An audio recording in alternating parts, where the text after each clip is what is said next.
News 1226, honored with 4 Emmys and proud to be on your side. Thank you for trusting us with your stories. Live from Augusta, you're watching News 1226 at 11.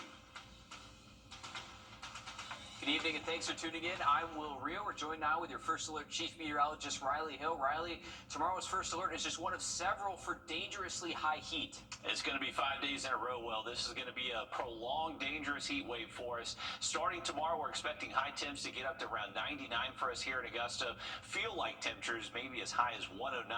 And it only gets worse heading into our Sunday and even into early next week. So this is definitely increasing our chance for people suffering from heat exhaustion, worst case, even a heat stroke out there. So make sure you're paying attention to how you feel, especially if you're going to be outside during those peak heating hours during the afternoon. Every single county in our viewing area is underneath a heat advisory tomorrow between 11 a.m. and 9 p.m. We're likely going to see the same thing issued again on Sunday. This is for those heat index, those feel-like temperatures, anywhere from 107, possibly as high as 111 heading into our Sunday. Take a look at this. It only gets worse by Monday and Tuesday. Feel-like temperatures potentially as high as 113 early next week, and even through Wednesday will likely still be close to 110. This is all thanks to an upper-level ridge that's going to center itself right over the CSRA. So this is what we call the heat dome. This is going to be a prolonged heat event for us and not really expected to break down until we get to much later next week. More on this forecast for you in just a little bit. Sounds good. Thanks, Riley. New tonight, the Burke County Sheriff's Office says its claim to the sheriff's petition. And new tonight, volunteers helping those recover from Hurricane Helene now need your help. Volunteers with the North Georgia Conference of the United Methodist Church said its disaster response trailer was stolen from a work site last night. They said the trailer was stolen from the area of Ingleside Drive. It matches what you're seeing now on your screen. Law enforcement is searching for that trailer that may have been seen on camera heading towards Waynesboro this afternoon. The church says everything in it was stolen, including tools, chainsaws, protective gear. Tonight, volunteers want you to know this. We just want our equipment back so we can continue to spread God's love and continue to help people that aren't able to help themselves. We love the Augusta area. We love, helping the people here. This is not going to set us back. We will move forward when we get by this, and just thank you for allowing us to come in and help. They say their volunteers will continue to help those in need. Anyone with information on that trailer can call the Richmond County Sheriff's Office. That number for you is at the bottom of your screen. Well, developing now, the mayor of Augusta unveiling a $14 million plan to reshape the riverfront. It includes a new boathouse, renovations to the Riverwalk, and an extension of that Riverwalk into East Augusta. But voters have to approve the latest SPLOST tax in November. It's an extension of the tax you're already paying. Your city government reporter, Sydney Hood, has the details. Tucked away on Augusta's riverfront, the boathouse, barely hanging on. So much potential on this strip of the riverfront. The river keeps moving. I'm not the giver of great ideas, but it's ripe for development. Now it's time for the riverfront to catch up. This is one of the greatest natural resources in the southeast. It's a shame how many Augustans don't hardly know exist. New plans for the boathouse aim to change that. This is one of our most prized possessions of properties in our entire city inventory. And many say it's time to bring it back to its original glory. We're only as good as venues that we can pitch, right? I can pitch Augusta all day long, but if I don't have a venue for your sport, it's never going to work. The plans from Mayor Johnson also extend the Riverwalk. He says it'll be extended from the marina and the 5th Street pedestrian bridge to down here at the boathouse. So it's a big vision for this riverfront area, and right now, it only exists on paper.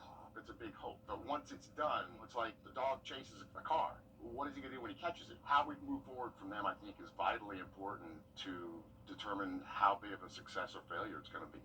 Right now, the mayor says $5 million is proposed for Riverwalk improvements and $3 million for extending the Riverwalk. There's an opportunity to enhance inviting more visitors downtown, an opportunity to continue to promote East Augusta. It's easy to imagine what could be. People need to come down here more, but it has to be more inviting and welcoming to bring the people down and to keep them down. And to many, this is a place worth saving and keeping. In Augusta, Sydney Hood, on your side. And leaders are looking to generate money for other projects, including public areas like Dias Park and improving old infrastructure around the historic city of Augusta. But the list is not complete. City Administrator Tamika Allen hopes to have the list, that final list, done by August 5th. If it's not done, then commissioners can have a special called meeting on the 12th, but the deadline to send it to the Board of Elections is the 18th. We have an update to a News 12 safety alert we first told you about on News 12 at 11 o'clock last night. Today, the Aiken County Sheriff's Office says they have determined there is no threat to students after reports of students being approached by a couple in a white van as they walked to their bus stops. Now, the Sheriff's Office says the reported incident happened near a bus stop in Graniteville. Deputies say after information was shared online, the driver then contacted law enforcement. In a statement, the Sheriff's Office said investigators met with the driver of the van, and based on the investigation, there was no danger to the public. We want to thank the public for sharing this information as it assisted us in the investigation, and to encourage the public to always report suspicious activity to law enforcement. News 12 did ask if this falls into the new child luring law passed in South Carolina last August.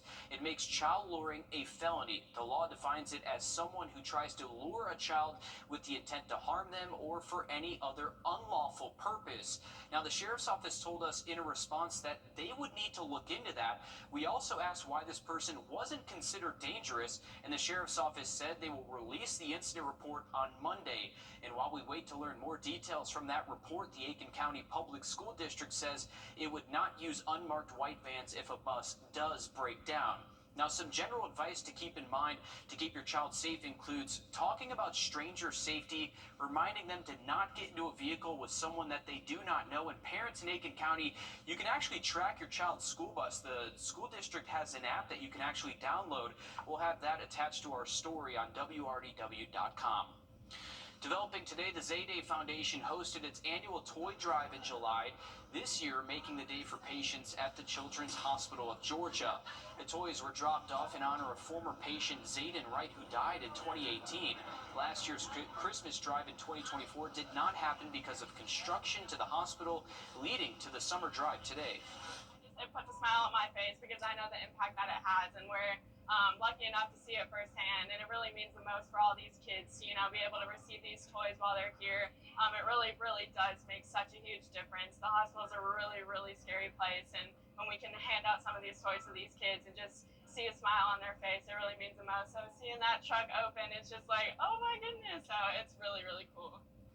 The foundation also looks to provide toys for sick children receiving home care as well. We have a link to the Zayday Foundation on our website, WRDW.com. We have a traffic alert for Monday. GDOT will have overnight lane closures on Monday to Tuesday and Tuesday to Wednesday from 9 in the evening to 7 in the morning. The right lane on I-20 East and West will be closed. That will be from mile marker 201 and 202 near Georgia and South Carolina state line. You should prepare for delays and slow down when you drive through that work zone. Well, President Donald Trump